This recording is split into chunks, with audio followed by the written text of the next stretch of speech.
Hello all of you, welcome back to my channel. मैं आज आप लोगों के लिए लेकर आ चुकी हूँ एक कैंडल वैक्स रीडिंग, जिसका टॉपिक रहने वाला है उनके मन में क्या चल रहा है। आपके जो भी पर्सन है, पार्टनर है, लव इंटरेस्ट है, उनके मन में क्या चल रहा है आपको लेकर हम ये जानेंगे। रीडिंग जनरल है, कलेक्टिव है, सभी ज़ोडिएक साइंस के लिए है, हर उम्र के व्यक्ति के लिए है, टाइमलेस है और कम्प्लीटली इंट्यूटिव है। क्योंकि ये कैंडल वैक्स रीडिंग है, इसीलिए कम्प्लीटली इंट्यूटिव रीडिंग है। हो सकता है कि आपके साथ एक्यूरेटली रेजोनेट करे, हो सकता है सिर्फ कुछ % रेजोनेट करे, तो ओपन माइंडेड होकर सुनिएगा और ज़बरदस्ती खुद को रीडिंग में फिट इन करने की कोशिश मत कीजिएगा। जितना आपके साथ रेजोनेट होता है उतना ही एक्सेप्ट कीजिए and leave the rest. And thank you so much, आपने वीडियोस को इतना प्यार दिया है, इतने प्यारे प्यारे कमेंट्स किए हैं, इतने सारे लाइक्स किए हैं और अपना प्रीशियस टाइम दिया है। Thank you so much. चलिए रीडिंग स्टार्ट करते हैं। अब उस पर्सन के बारे में आपको सोचना है जिसके लिए आप ये रीडिंग देख रहे हैं। Think about that person. वो मेल है, फीमेल है, कोई भी है या कोई भी ज़ोडिएक साइन है, उसका रीडिंग रेजोनेट कर सकती है। Here we have a match box. Let's not waste time. चलिए शुरुआत कर देते हैं एंड लेट्स सी कि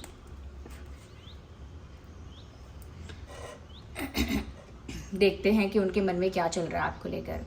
have patience and think about that person. थोड़ा पेशेंस रखिए और उस व्यक्ति के बारे में सोचना शुरू कर दीजिए। यस व्यूअर्स, सबसे पहली चीज़ व्यूअर्स यहाँ पर जो मुझे चैनल हो रही है या जो मैं देख पा रही हूँ, जितना मुझे सेंस हो रहा है, ऐसा लगता है कि ये जो पर्सन है एक डिफरेंस देख रहे हैं आपकी पोजीशन में और खुद की पोजीशन में, आपकी पर्सनालिटी में और खुद की पर्सनालिटी में। उन्हें एक बड़ा गहन अंतर दिखाई दे रहा है। उनको ऐसा लग रहा है कि आपकी पर्सनालिटी, चाहे आप एक नॉर्मल मिडिल क्लास पर्सन क्यों ना हो, या चाहे आप जितना हो सके उतने कैजुअल, जितना हो सके उतने सिंपल क्यों ना हो, लेकिन कहीं ना कहीं वो एक डिफरेंस देख रहे हैं। और वो डिफरेंस कुछ ऐसा है कि उनको ऐसा लगता है, वाइब उन्हें ऐसी आती है। ओके, आपकी पर्सनालिटी लगती ऐसी है, वाइब उन्हें ऐसी आती है, या हो सकता है आपके लुक्स ऐसे हैं, या हो सकता है बॉडी लैंग्वेज ऐसा है, कॉन्फिडेंस कुछ ऐसा है कि उनको लगता है कि आपका जो ऑरा है वो काफ़ी रॉयल है, जैसे किसी राजे रजवाड़ों का होता है। जैसे पास्ट लाइफ में आप किसी राजे रजवाड़े परिवार में थे, पुराने जन्म में, पिछले जन्म में। तो इस तरह की वाइब उन्हें आपसे आती है कि आपके बैठने का ढंग, बातचीत करने का ढंग, डिसीजन लेने का ढंग, ये जिस तरह का आप में कभी कभी एटीट्यूड देखने को मिलता है, जिस तरह का आप कभी कभी स्टबर्ननेस भी दिखाते हैं, एक जिद आपके अंदर एक देखने को मिलती है और एक डिसीजन को लेकर एक दृढ़ता दिखती है कि जो मैंने ठान लिया है जो मैंने ठान लिया है वो मैं करके रहूंगा, करके रहूंगी। तो उनको ना ये अंतर दिखता है कि वो एक ऐसे इंसान है जिनका कॉन्फिडेंस डाउन भी रहता है, या कभी कभी फ्रस्ट्रेशन ऐसा आता है, गलतियां होती हैं तो बहुत डिसअपॉइंटमेंट होती है और वो बहुत जल्दी टूटते हैं, बहुत जल्दी वीक पड़ जाते हैं। या फिर ऐसा कह सकते हैं कि उनके अंदर करेज नहीं है, हिम्मत नहीं है। राजे रजवाड़ों में सिर्फ रॉयल्टी नहीं, उनके अंदर एक ब्रेवरी होती है। चाहे वो वॉरियर हैं या नहीं है, उनके अंदर, उनके ऑरा में, उनके बॉडी लैंग्वेज में एक ब्रेवरी होती है, बातों में एक वजन होता है। वही वजन उन्हें आपकी बातों में सेंस होता है, आपके ऑरा में उन्हें वही ब्रेवरी फील होती है कि आप बहादुर हैं, करेजस हैं, हिम्मत वाले हैं, अकेले टकरा सकते हैं। तो ये वाइब जो है आपकी इतनी रॉयल और इतनी कह सकते हैं हाई स्टैंडर्ड वाइब उनको लगती है कि वो जब तुलना करते हैं अपने आप से तो उन्हें ऐसा लगता है, और अब ऐसा लग रहा है, हो सकता है पहले से ही उन्होंने ऐसा ना किया हो, ना सोचा हो, बट अब उन्हें ऐसा लग रहा है व्यूवर्स कि ये मेल ही नहीं मिल पा रहा, यानी मेल नहीं बैठ रहा। एक है बहुत ब्रेव, बहुत कॉन्फिडेंट, बहुत जिद्दी, बहुत गुड लुकिंग या बहुत स्ट्रांग पर्सनालिटी का इंसान। एक है थोड़ा सा वीक पर्सनालिटी का, अंडर कॉन्फिडेंट, फ्रस्ट्रेटेड, डिसअपॉइंटेड और साथ ही साथ नॉट सो गुड लुकिंग, उनके according not so good looking, और कहीं ना कहीं थोड़ा सा कह सकते हैं कि स्ट्रेंथ भी कम है। तो उनको हर जगह, हर एरिया में जब वो कंपैरिजन कर रहे हैं तो उन्हें ऐसा ही नज़र आ रहा है कि वो आपसे कम है, ज़्यादातर चीज़ों में वो आपसे कम है, ये वो फील कर पा रहे हैं। तो व्यूअर्स, कुछ तो आप में ऐसा है, ज़रूरी नहीं है कि ड्रेसिंग सेंस से कोई लगता हो कि वो राजे रजवाड़ों के घर से है, लेकिन वाइब ऐसी है। हो सकता है सच में ये ट्रू हो कि आप पिछले जन्म में किसी ऐसे ही परिवार में थे, हो सकता है। क्योंकि वो स्टाइल आप में वो अब भी है, और वो स्टाइल उन्हें इंटिमिडेट कर देता है कि आप, वो कभी कभी ऐसा भी सोचते हैं कि पता नहीं क्या समझती है अपने आप को, या पता नहीं क्या समझता है अपने आप को। वो इसीलिए सोचते हैं व्यूअर्स, क्योंकि आपका बिहेवियर ही कुछ ऐसा है कि जैसे आप कहीं के किंग हो या कहीं की क्वीन या कहीं की प्रिंसेस और प्रिंस हैं आप।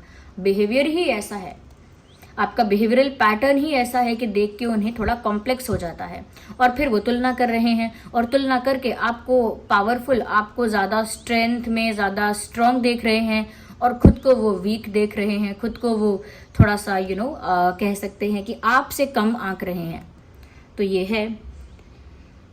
है और ये कंपैरिजन चलता रहता है। हो सकता है ये कंपैरिजन सिर्फ उन्होंने नोटिस नहीं किया हो, ये कंपैरिजन किसी दूसरे ने, बाहर के व्यक्ति ने नोटिस भी किया हो, और किसी दूसरे व्यक्ति ने इनको बोला भी हो, किसी अदर पर्सन ने इनसे कहा भी हो कि तुम में और उनमें कितना फर्क है, तुम्हें वो मिल कैसे गई या तुम्हें वो मिल कैसे गया, ऐसा किसी ने पूछा, कहा या कमेंट वगैरह इनके ऊपर किया है। दैट इज वाई और ज्यादा कंपैरिजन में ये इंसान घुस गए हैं। अच्छा, इनको ऐसा भी लग रहा है व्यूअर्स कि आप पता नहीं उन्हें अपना मानते हो कि नहीं, या फिर आपके लिए वो सिर्फ एक आउटसाइडर हैं, एक गेस्ट की तरह है। देखिए, एक तो इंसान ऐसा होता है जो बिल्कुल अपने फैमिली मेंबर की तरह हो सकता है, और एक ऐसा इंसान होता है जो गेस्ट की तरह होता है। तो दे फील लाइक, क्योंकि जो फैमिली वाला है उसे हम इनसाइडर कहते हैं, और जो गेस्ट है उसे हम आउटसाइडर कहते हैं। तो यहाँ पर ऐसा लगता है व्यूअर्स कि वो इस चीज़ को लेकर भी बहुत ज़्यादा सोच रहे हैं या सोच रही हैं कि आप उन्हें इनसाइडर समझते हैं या आउटसाइडर, यानी आप उन्हें फैमिली मानते हैं या फिर सिर्फ एक मेहमान, सिर्फ एक गेस्ट जो अपनी लाइफ में आया है कुछ समय के लिए, कुछ दिनों के लिए, यानी एक पासिंग क्लाउड है या फिर एक्चुअल स्काई है। तो वो आपके लिए स्काई है, यानी कि हमेशा वही हैं, वही रहेंगे। जो स्काई है, आसमान है, वो हमेशा वहीं रहता है, या फिर सिर्फ वो एक बादल है, एक पासिंग क्लाउड है। जो बादल है हटता है, फिर आता है, फिर दूसरा आता है, हट जाता है। तो वो ये चीज़ को लेकर थोड़े से कंफ्यूज भी है, डाउटफुल भी हैं कि आप उन्हें फैमिली मानते हो या गेस्ट, इनसाइडर मानते हो या आउटसाइडर, क्योंकि उसी पे डिपेंड करता है व्यूअर्स कि उनकी वैल्यू क्या है आपकी लाइफ में। यस, क्योंकि आपकी पर्सनालिटी इतनी हाई फाई लगती है। मैंने क्या कहा, चाहे आप मिडिल क्लास फैमिली से क्यों ना बिलोंग करते हो, चाहे आप इतने एक्सपेंसिव आपके कह सकते हैं आपकी चॉइसेस बहुत एक्सपेंसिव चाहे ना भी हो, लेकिन बहुत क्वालिटेटिव आपकी चॉइसेस हैं। मतलब आप दोस्त भी चूज करेंगे तो अच्छी क्वालिटी का, यानी कि 4 दोस्त ना हो, 1 हो चलेगा, लेकिन अच्छा, ईमानदार, ऐसा बिल्कुल ऐसा होना चाहिए। You have that kind of personality. आप 20 जोड़ी कपड़े, 12 जोड़ी कपड़े ऐसा लेना पसंद नहीं करेंगे, चाहे 2 जोड़ी लेंगे, लेकिन अच्छे ढंग के, अच्छी क्वालिटी के, अच्छे you will take good clothes. तो कहीं ना कहीं ये चीज़ दर्शाती है कि आपकी जो पसंद है वो क्वालिटी में ज़्यादा है, क्वांटिटी में कम है।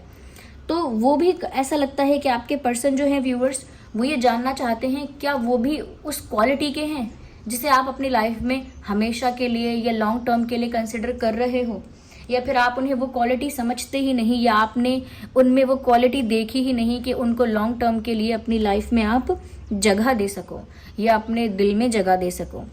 तो ये कहीं ना कहीं क्यूरियोसिटी है आउटसाइडर इनसाइडर वाली, और ये भी जानना चाहते हैं कि क्योंकि आप इजीली लोगों को अपनाते नहीं हैं, इजीली कुछ भी चूज़ नहीं करते हैं, आपकी चॉइस भी इतनी ऐसी नहीं है कि जैसा मिला वैसा ही चूज़ कर लिया, वैसा ही एक्सेप्ट कर लिया। आपकी चॉइस भी काफ़ी क्वालिटेटिव है। तो बस वो यही सोच रहे हैं कि क्या वो भी इतने वैल्यूएबल हैं, क्या वो भी इतने क्वालिटेटिव हैं कि आप उन्हें अपनी लाइफ में स्पेशल जगह दे सकें। They are thinking and thinking and thinking. अच्छा, यहाँ पर मुझे ऐसा भी लग रहा है, I can see a running horse also.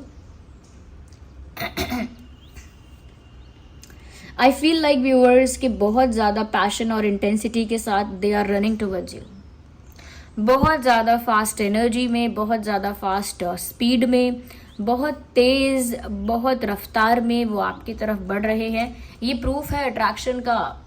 आपकी पर्सनालिटी ऐसी है कि जिससे कॉम्प्लेक्स तो उनको हो गया, लेकिन जब पर्सनालिटी ऐसी हो तो अपने आप को अट्रैक्ट होने से कैसे रोक पाते। They are attracted towards you, अभी भी आपकी तरफ अट्रैक्टेड है, और अट्रैक्शन तो बढ़ रहा है। क्यों? क्योंकि आपकी तरफ उनकी जो इंटेंसिटी है, आपकी तरफ उनका जो खिंचाव है, आपकी तरफ उनका जो अटेंशन है, वो बढ़ता जा रहा है। इट इज़ नॉट रिड्यूसिंग और इट इज़ नॉट डिक्रीजिंग, ये तो बढ़ता जा रहा है। यानी उनका पैशन, उनका अट्रैक्शन, उनका अफेक्शन, उनका अटेंशन आपकी ओर मल्टीप्लाई होता जा रहा है। तो वो तो ऐसा फील कर रहे हैं कि कुछ मैग्नेटिक पुल है, यानी कि कुछ ऐसे अदृश्य कोई शक्ति है, कोई चुंबकीय शक्ति है जो उन्हें आपकी ओर खींच लेती है। व्यूअर्स, वो आपकी पर्सनालिटी ही है। जो राजे रजवाड़ों का ऑरा होता है जिन लोगों का, उनकी पर्सनालिटी भी इतनी अट्रैक्टिव होती है। People do get attracted towards them, लोग खींचे चले आते हैं उनकी तरफ, और इनकी भी अट्रैक्शन और इंटेंसिटी बढ़ती जा रही है आपको लेकर। ऐसा नहीं है कि वो कॉम्प्लेक्स में आ गए हैं, कंपैरिजन में आ गए हैं, डाउट में आ गए हैं, क्यूरियोसिटी में हैं तो अट्रैक्शन कम हो जाएगा। इनफैक्ट ये क्यूरियोसिटी, ये कॉम्प्लेक्स, ये सब चीज़ें तो उनका अट्रैक्शन और बढ़ा रही हैं आपके प्रति। They are getting way more attracted towards you than they were before. वो तो आपकी तरफ और ज़्यादा अट्रैक्टेड हो रहे हैं या अट्रैक्ट हो रही हैं जितना वो पहले थे उससे ज़्यादा। Okay, they are admiring something about you. या तो आपका कोई गुण है, कोई ऐसा एट्रीब्यूट है, आपका कोई गुण ऐसा है जिसे बहुत एडमायर कर रहे हैं, बहुत पसंद कर रहे हैं, या फिर आपके लुक्स की ही बात है सारी, आपके लुक्स की ही बात है सारी फिर, या फिर आपके लुक्स को भी बहुत एडमायर कर रहे हैं। Maybe they are looking at your pictures, आपके फ़ोटोज़ देख रहे हैं, आपके सोशल मीडिया पे अगर फ़ोटोज़ हैं तो वो देख रहे हैं, या अगर प्रोफाइल पिक्चर वगैरह है कोई तो वो देख रहे हैं। बट वो आपका फ़ोटो देखकर ऐसा सोच रहे हैं that you look very attractive, very elegant, आप काफ़ी खूबसूरत लगते हो।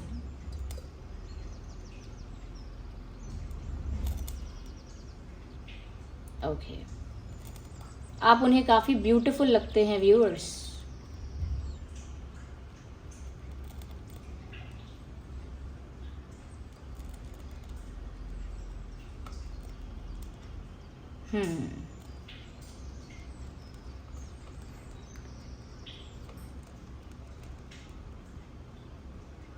पता नहीं क्यों बार बार उन्हें ऐसा लगता है आप आउट ऑफ रीच हैं, आउट ऑफ रीच हैं। आप एक्चुअल में आउट ऑफ रीच हैं या फिर ये सिर्फ एक भावना है, सिर्फ एक फीलिंग है कि आप उनकी पहुंच से बाहर हैं। आप एक इतने ऊंचे सितारे हैं जो उनकी पहुंच से बाहर हैं। एक स्टार को हम क्या कर सकते हैं, आसमान में चमकते हुए सितारे को हम सिर्फ दूर से एडमायर कर सकते हैं, लेकिन उसे अगर कभी पकड़ना चाहें या ग्रैब करना चाहें तो वो तो नहीं कर सकते। तो वही इनको लग रहा है कि आपको वो दूर से तो स्टॉक कर रहे हैं, एडमायर कर रहे हैं, बट आप उनके लिए अभी भी आउट ऑफ रीच हो। आउट ऑफ रीच यानी कि अभी भी वो आपको पाना चाहें तो पा नहीं सकते, हासिल करना चाहें तो नहीं कर सकते। कहीं ना कहीं व्यूअर्स, शायद ये इंसान इतने कम भी नहीं है आपसे। अगर किसी चीज़ में तुलना की जाए तो शायद ये आपसे इतने कम है नहीं, लेकिन इन्होंने इतना ज़्यादा इनसिक्योर होके या अपने आप को इतना वीक, वल्नरेबल समझ के खुद को डिमोटिवेट करके, हो सकता है किसी और ने भी इनको नेगेटिवली इन्फ्लुएंस किया हो, इनको नेगेटिवली इन्फ्लुएंस करके इनको डिमोटिवेट किया हो, इनका मोरल डाउन किया हो, इनको कहीं ना कहीं डिस्करेज किया है किसी ने, ये डिमोटिवेट किया है। मैंने कहा ना, people have pass some comments on this person. ऐसा लगता है लोगों ने कुछ कमेंट्स, कुछ टॉन्ट्स पास किए हैं इस इंसान पर, जिसकी वजह से इनका मोटिवेशन हिल गया है, डिमोटिवेट हो गए हैं, हिम्मत टूट गई है, डिस्करेज हो गए हैं और इनसिक्योर हो गए हैं और खुद को इतना वीक समझते हैं कि अब वो ऐसा भी सोच रहे हैं कि आप उनकी पहुंच से बाहर हैं। वो ऐसा भी सोच रहे हो सकते हैं यू डिज़र्व समवन बेटर। उन्हें ऐसा भी लग रहा हो सकता है इस समय व्यूअर्स कि आप जितने अच्छे हो या जितना अच्छा आपका स्टैंडर्ड है, आप तो कोई बेटर पर्सन डिज़र्व करते हो and you can get anyone. आप तो किसी को भी पा सकते हो। या ऐसा भी है।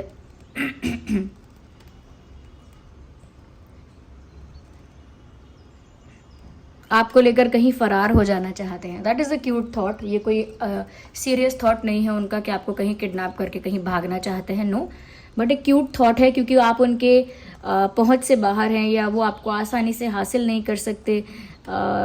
इसीलिए वो ऐसा भी सोचती हैं या सोचते हैं कभी कभी प्यार से और रोमांटिकली कि मन तो करता है कि इन्हें किडनैप करके कहीं फरार हो जाऊं, कहीं उड़ जाऊं, कहीं गायब हो जाऊं, कहीं लापता हो जाऊं, इन्हें पकड़कर कहीं दूर भाग जाऊं। तो ये क्यूट रोमांटिक नॉटी थॉट है। इसमें सीरियसनेस नहीं है लेकिन फीलिंग है। या जैसे प्यार में कोई कहता है आई विल किडनैप यू, अगर आप रेडी नहीं हुए तो मैं आपको उठा लूंगी या उठा लूंगा, ऐसा cutely, not literally. Oh my god, the candle is almost over. I have to. मेरा हाथ जलने वाला था लिटरली व्यूवर्स, पता नहीं मुझे रियलाइज नहीं हुआ सही टाइम पर. The wax is on my hand. You can see that. Can you? It's on my hand and it's burning. Oh my god. Why it happened? Okay, leave it. So this was the reading. I'm just trying to remove that wax from my hand. मैं इस अपने हाथ पे से इस wax को हटाने की कोशिश कर रही हूँ. Let me put that back in this. Okay. तो व्यूवर्स, ये जो थी रीडिंग थी आप लोगों के लिए, और थैंक यू, आपने अपना प्रीशियस टाइम दिया. पहले तो ये रीडिंग सुनी, उसके लिए बहुत बहुत धन्यवाद. अब आपने जो ये रीडिंग सुनी है, आप बताइए कितने % रिलेट करती है, रेजोनेट करती है. अगर एक्यूरेटली रेजोनेट करती है तो भी बताइए, कुछ % करती है तो बताइए, नहीं करती है तो भी बताइए कमेंट्स में बताइए. रीडिंग रिलेटेबल है या कोई गाइडेंस देती है तो वीडियो को लाइक करना मत भूलना. अगर आप नए हैं इस फैमिली में, सब्सक्राइब करिए, बेल आइकन प्रेस करिए, क्योंकि हम तो ऐसी रीडिंग्स लेकर आते रहते हैं. ओके, तो फिर चलिए मिलते हैं अगली रीडिंग में, और तब तक के लिए बाय बाय फ्रेंड्स. और आपको थैंक यू बोलना चाहूँगी. इग्नोर द बैकग्राउंड नॉइस, ये अलार्म बजा है आई थिंक. तो आपको थैंक यू बोलना चाहूँगी कि आपने इतने प्यारे प्यारे कमेंट्स किए हैं और वीडियो को इतना लाइक किया है, इतना प्यार दिया है. Thank you so much. चलिए मिलते हैं अगली रीडिंग में, तब तक के लिए bye bye family. Love you all, take care.